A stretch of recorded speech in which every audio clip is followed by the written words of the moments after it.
Good afternoon. It's no secret the weather's in a dry spell. The storms didn't pour down as much rain in the metro last night, and the heat is still causing some problems of its own. Take a look at this video just a few hours ago near 109th Avenue. Now, because of pavement buckling, a lot of crews were out here working to repair the road. They just finished up this morning.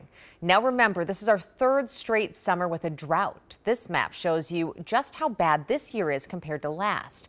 You can see the entire state is dealing with drought conditions, and this year there are multiple spots that are in significant drought compared to last year.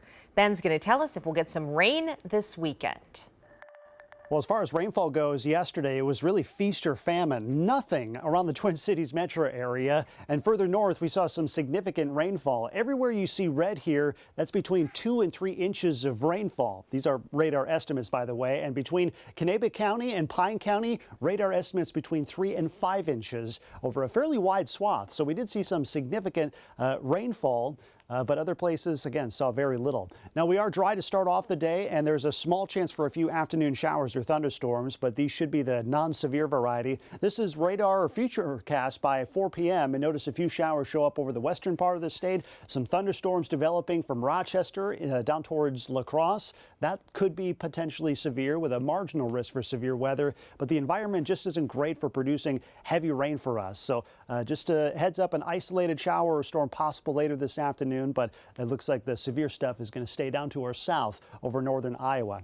Temperatures in the upper 80s to near 90 today, and we do cool even further as we head into the weekend. We're talking mid 80s both Saturday and Sunday with reasonable humidity. We're back up near 90 by the middle of next week with storms by next Wednesday. Well, the proposed hospital system mega merger is officially off. Both Minnesota-based Fairview Health and South Dakota-based Sanford Health say they backed out of the deal, which they proposed last year. It would have created one of the largest healthcare systems in the nation. But people who would have been impacted by the merger say it could have been bad for Minnesota's medical students, health workers, and patients. We cannot have an out-of-state entity owning the facilities that decide the health and well-being of Minnesotans. In a statement, the University of Minnesota says it remains focused on their public mission to provide high-quality health care. Gophers head football coach P.J. Fleck is playing defense this morning after allegations of a toxic culture inside his program. Fleck calls claims that he uses physical activity as punishment baseless. It comes after a front-page sports article where some former Gophers players allege a cult-like mindset within the football program. This is a similar story that gets peddled every single year, and the majority of the players have been dismissed or removed from our football team. We also have around a half dozen anonymous reporting avenues within our football program that players can go to if they have an issue. In a statement, U of M Athletic Director Mark Coyle defended Fleck, saying the team puts themselves out there in different ways, but always in a first-class manner. A reminder for you today, if you are eligible to receive a tax rebate check, you have less than 12 hours to update your address and bank information if you need to do that. Those checks will be sent to the address or direct deposited to the bank that you used to file taxes in 2021. Now, if nothing's changed since then, you don't have to do anything.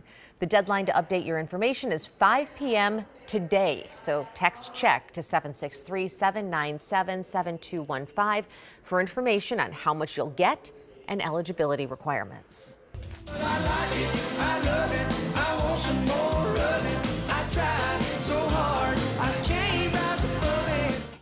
An oldie but goodie there. Break out the 10-gallon hats, country fans. Tim McGraw is coming to St. Paul. The Grammy winner guitarist and singer is scheduled to play the X next year on April 20th in 2024. It's part of his standing room only tour, and singer Carly Pearce will be joining him as the opener. That's all your local news for now. We're back with another update in just 30 minutes. Have a great afternoon.